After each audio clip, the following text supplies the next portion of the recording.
सीता कोथाय भाई आमार सीता कोथाय ओगो दादा क्षमा मार्जना करबो दादा आमी जाওয়ার আগে দেবীর চতুর্পাশে গন্ডি রেখা দিয়ে গিয়েছিলাম দাদা আর আমি বলেছিলাম আমরা দু ভাইয়ের মধ্যে এক ভাইও ফিরে আসা না পর্যন্ত এই গন্ডি রেখা থেকে পাও বেরোবে না দেবী এই গন্ডি রেখা থেকে পাও বেরোবে না ওরে ভাই লক্ষ্মণে তুই কি করেছিস রে ভাই এই গভীর জঙ্গলে সীতাকে না ফেলে তুই আমার কাছে ছুটে গেছিস ভাই আমার মন যে খুব উবাইছে রে ভাই নিশ্চয় এই গভীর জঙ্গলে কোনো হিংস্র প্রাণী পাশে ফেলে ফেলেছে নাকি আমি এখন সীতাকে কোথায় খুঁজে বেড়াবো এই গভীর জঙ্গলে কোথায় খুঁজে বেড়াবো আমার সীতাকে ওরে ভাই বলে দে রে ভাই লক্ষ্মণ এখন আমি কোথায় খুঁজে বেড়াবো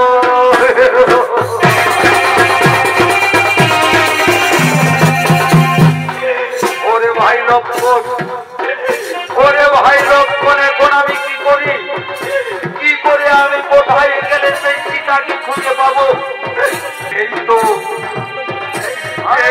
এখানে পড়ে আছে দেবী সেই কণ্ঠহার আমি নিজের হাতে পরিয়ে দিয়েছিলাম যে কণ্ঠহার নিজের হাতে পরিয়ে দিয়েছিলাম ভাই সেই কণ্ঠহার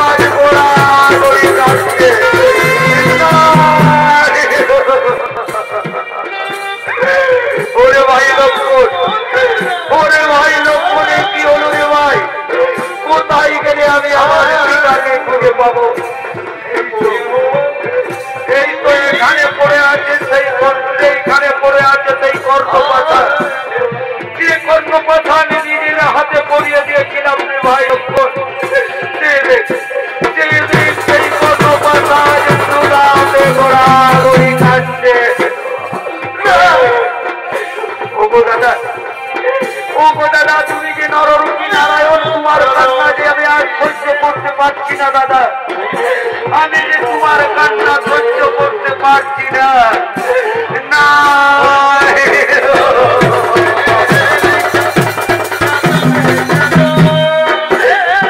ওরে ভাই লক্ষ্মণ এই গভীর জঙ্গলে কে বলে দেবে আমার সীতা কোথায় কে বলে দেবে আমার সীতা কোথায়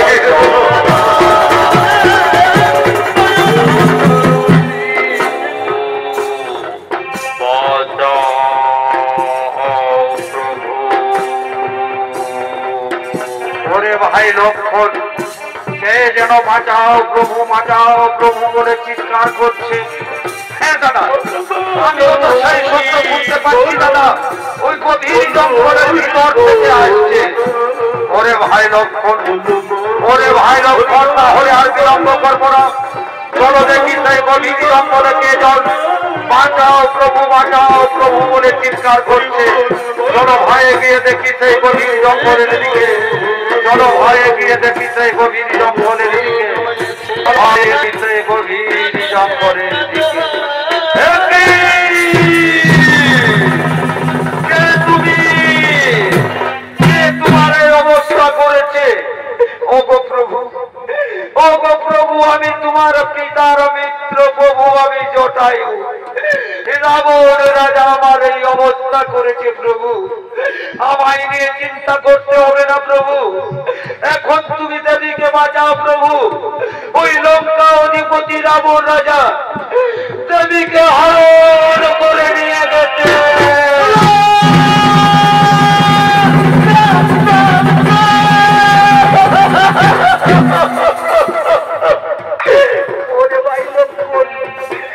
ওরে ভাই লক্ষ্মণে কি হলো রে ভাই, বেরিয়ে করে না হইল কুণ্ডন।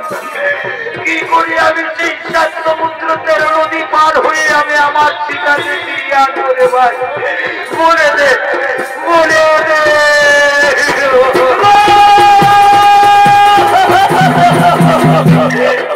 ওগো দাদা, ওগো দাদা, তুমি বিচলিত হইও না গো দাদা, তুমি বিচলিত হইও না। আমি যে তোমার কান্না সহ্য করতে পারছি না দাদা। দেবীকে উদ্ধার করার আমাদের একমাত্র উপায় বনের সমস্ত বানরগণ, মন্ত্রী জম্বুবান, পবন পুত্র হনুমানকে ডেকে নেব, আর আমরা একত্রিত হয়ে সেই 7 সমুদ্র 13 নদী পার হয়ে লঙ্কা পুরীতে যাবো দাদা। আর যদি স্বেচ্ছায় দেবীকে না দেয়, তাহলে আমরা যুদ্ধ করে ওই লঙ্কা অধিপতি রাবণকে পরাস্ত করে দেবীকে তোমার কাছে ফিরিয়ে আনবো দাদা, দেবীকে তোমার কাছে ফিরিয়ে আনবো। ওরে ভাই লক্ষণ, ওরে ভাই লক্ষণ, তাহলে আর বিলম্ব করিস না, দেখে নে বনের সমস্ত বানরগণ, মন্ত্রী জম্বুবান ও পবন পুত্র হনুমানকে। ওদিকে ওদিকে শ্রীরামচন্দ্র লক্ষ্মণের ডাক শুনতে পেয়ে বনের সমস্ত বানরগণ পঞ্চবটি বনে পাতার কুটির শ্রীরামচন্দ্র লক্ষ্মণের শরীকে করিতেছে আগমন।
ওদিকে মন্ত্রী জম্মুবান শ্রীরামচন্দ্র লক্ষণের ডাক শুনতে পেয়ে ছুটে চলেছেন শ্রীরামচন্দ্র লক্ষণের সম্মুখে।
মন্ত্রী জম্মবান যা মন্ত্রী জম্মবান নিজ আসন দখল করে বসে যাও।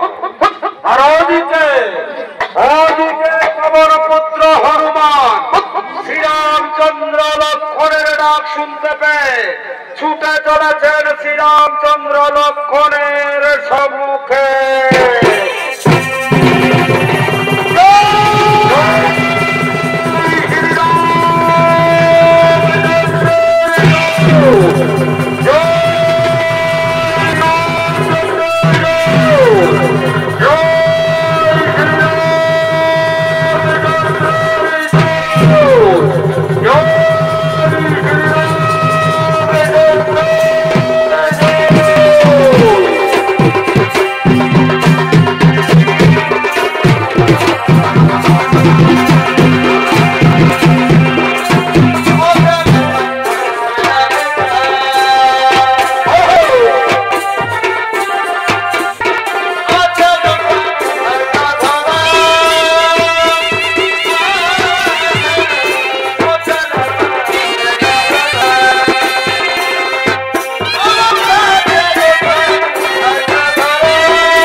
পবন পুত্র হলো।